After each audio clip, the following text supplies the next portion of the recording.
A 20. századdal vagy jelenkor történettel foglalkozó történészek rendszeresen adnak egymásnak randevút, néhány évente más-más helyszíneken szokott sor kerülni erre a nagy seregszemlére, és az idén a Miskolci Egyetemet keresték meg a szervezők azzal, hogy a Kádár korszakkal foglalkozó előadás sorozatoknak biztosítsunk egy méltó helyszínt. Ez egy rendkívül megtisztelő megkeresés volt, és a Miskolci Egyetem örömmel csatlakozott ehhez a kezdeményezéshez. Ráadásul az évszámok furcsa játéka folytán nekünk ez tökéletesen beleilleszkedik a jubileumi rendezvényeinkbe is, hiszen 30 évvel ezelőtt indult a bölcsészképzés.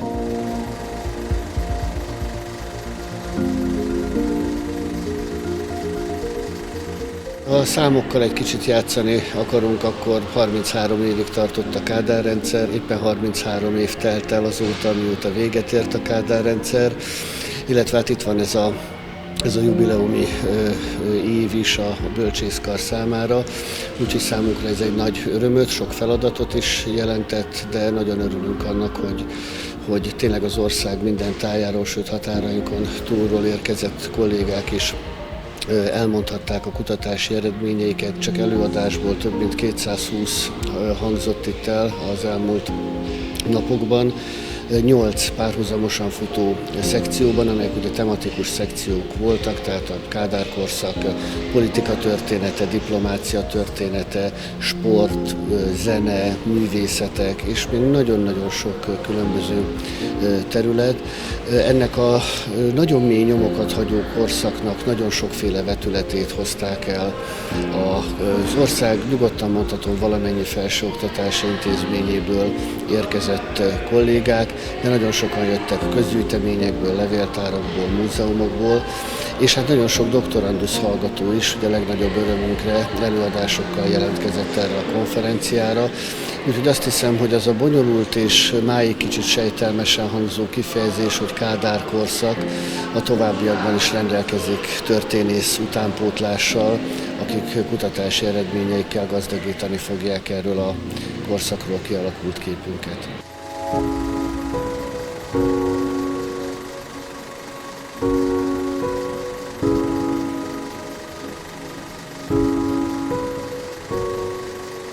Amikor ezt a konferenciát elkezdtük tervezni, akkor igazából azt érzékeltük, hogy főként 2 területen lehet számos újdonságot fölvetni, illetve 2 olyan terület van, ami kifejezetten fontosnak tűnik a történészi vizsgálatok számára. Az egyik a Kádár korszak nemzetközi összehasonlításban, tehát igazából keveset tudunk arról, hogy milyen módon különbözött, vagy esetleg hasonlított a többi kelet-közép-európai szocialista korszakra, milyen módon tért el a kortárs nyugat-európai demokratikus és piacgazdasági berendezkedéseitől, illetve milyen viszonyt ápolt a tágabb nemzetközi környezettel, akár Nyugat-Európával, akár a blokkon belül, vagy akár az Európán kívüli világgal.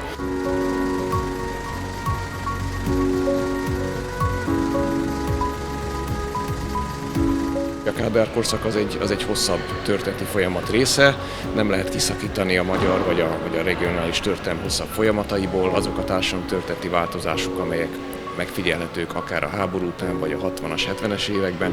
Ezek nagyon sok esetben a 2 háború közötti időszakban kezdődtek el. Sőt, vannak olyan folyamatok, amik nyilvánvalóan a 19. század végére is visszautalnak, akár a társadalmi mentalitást, akár politikai hagyományokat is figyelembe veszünk, és ezeknek a folyamatoknak kihatása van akár a mai napra is. Tehát a mai magyar társadalom megértéséhez azt gondoljuk, hogy ez a konferencia hozzá tud járulni abban az értelemben, hogy egy hosszabb távon figyeli ezeket a folyamatokat.